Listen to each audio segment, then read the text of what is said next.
Hey, Facebook, how are you? Welcome to today's Rhythm Radio. And yesterday was Groundhog Day, and it kind of took on a new meaning this year.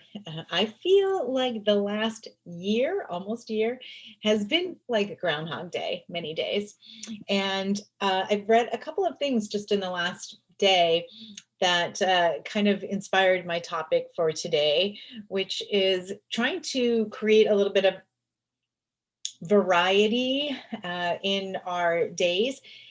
So, if you've seen the movie Groundhog Day, or even if you haven't, you probably know the gist. Basically, it's exploring the idea of what if you woke up to the same thing every day? And it kind of sounds a little bit like the last year for many of us. So, our typical routines in many cases have been shifted or disrupted. Maybe some things that you did on a regular basis, like going to my bar class every Monday morning, going to hosting a make and take at my home every month, those kind of things kind of went by the wayside. So, one of the things that I read this morning actually, and I shared it on my personal feed. I believe it was from the Atlantic.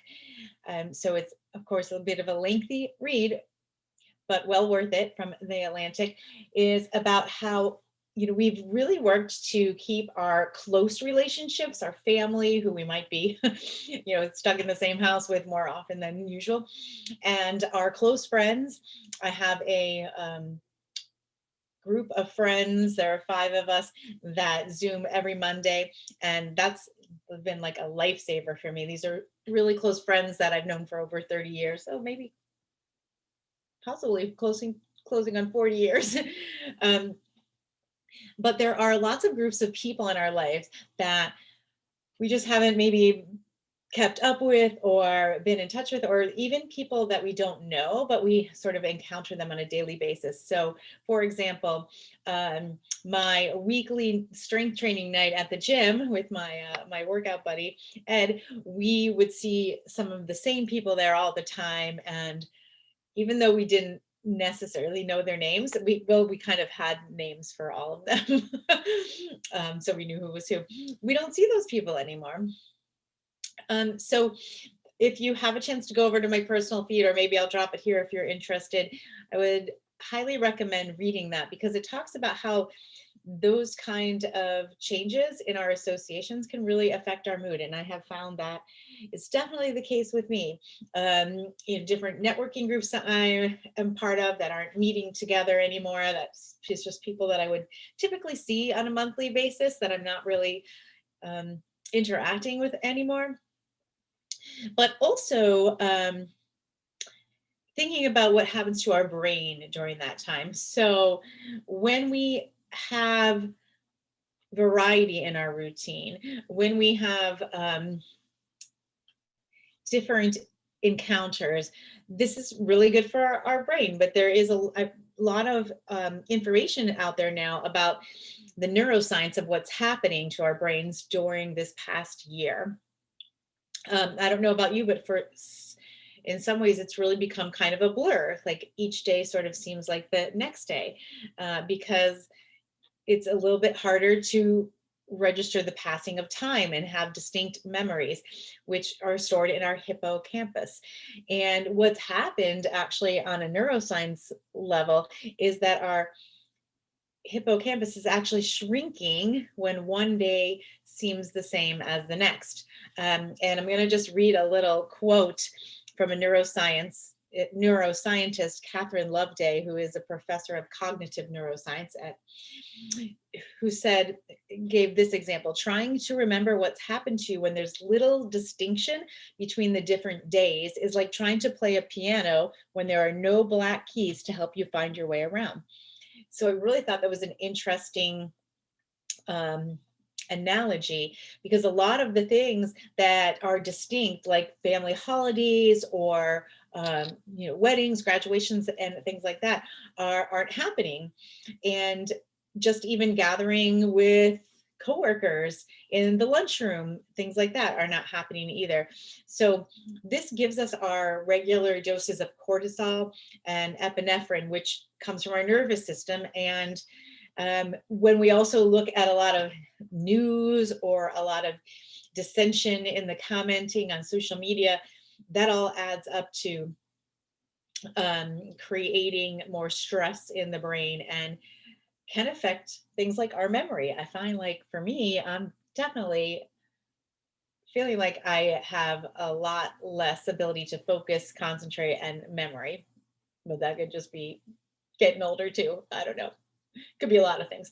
But this is one of the things. So as we continue to move forward and we look at how our new normal will evolve, there's a lot of things we can do to help with all these stress hormones that our brain is flooded with. And it could be simply mixing things up.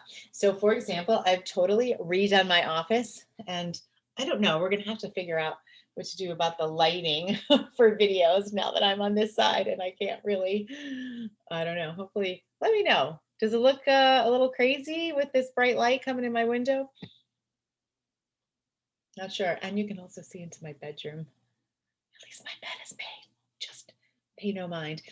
But just as simply doing that, I rearranged the furniture. I actually painted the office. I personally didn't paint it, but I painted the office and rearranged everything. I actually repurposed kind of older things. I didn't buy anything new, just rearranged and repurposed. So something like that. So just changing your environment. Um, and I'm on to the next room, by the way, rearranging, cleaning out, that can be helpful. But even just if you're doing Zoom calls a lot, even just changing where you take your laptop to another room, something like that. Finding ways to do things that are more creative. I have tried to do, we're always actually trying to experiment with creative recipes here.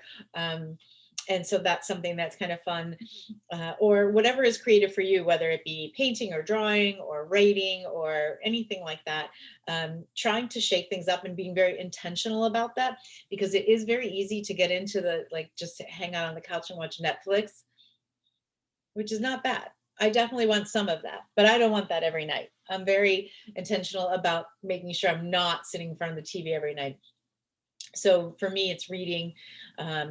Read a lot of good books in the last year.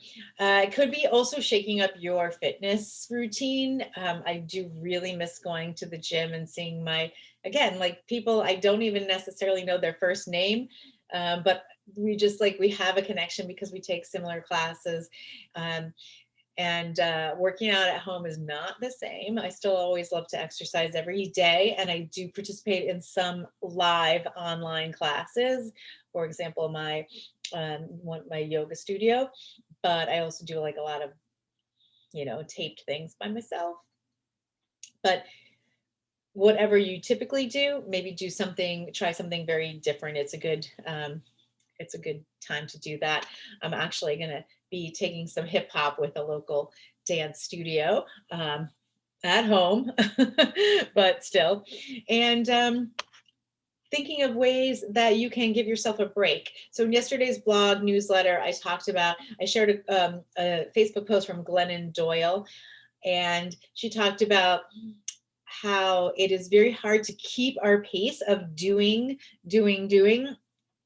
without periods of rest. And that can even be in the workday, right? To really stop and also have that period of rest. I know for myself, that's very hard. And what I shared in the newsletter and blog post yesterday was, my husband was home on Monday for the snow day, he does not usually ever work from home, even through all of 2020. And he said, you never come downstairs. You don't even come out of your office. You don't take a break. I come down for like 20 minutes and eat lunch, and I come back.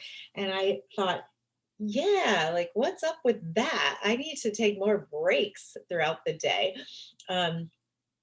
So really giving yourself permission to take that break. And these are different ways where we can kind of get out of the Groundhog Day script and still be good to our brain while we're going through this. So Anyway, that's just a little bit about um, what I've been thinking about in keeping our brain healthy and creating new rhythms in our life.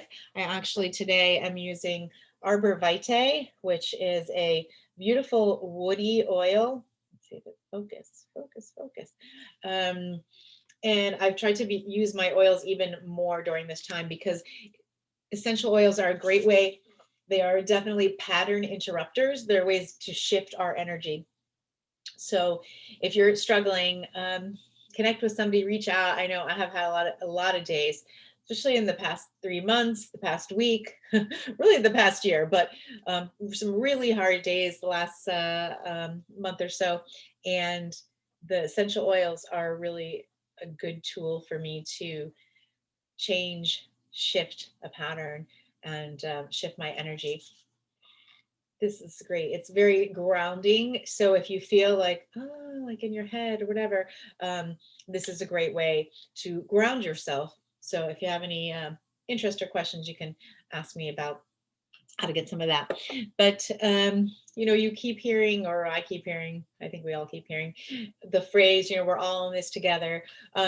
In many respects, we truly are. I know there's a lot of like opposing opinions at the moment on different things, but we really are, a collective consciousness. And when we take care of our mental health, our emotional well-being, it can elevate everyone around us. So that's the topic for today's Rhythm Radio.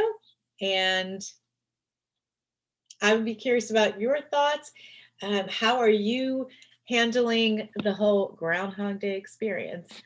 Share in the comments below, because your tip, even if you think it might be simple or basic and everybody knows it, or your experience, sharing your experience about what you're feeling, could really help someone else. And that feels good. So thanks for listening and have a beautiful and magical day.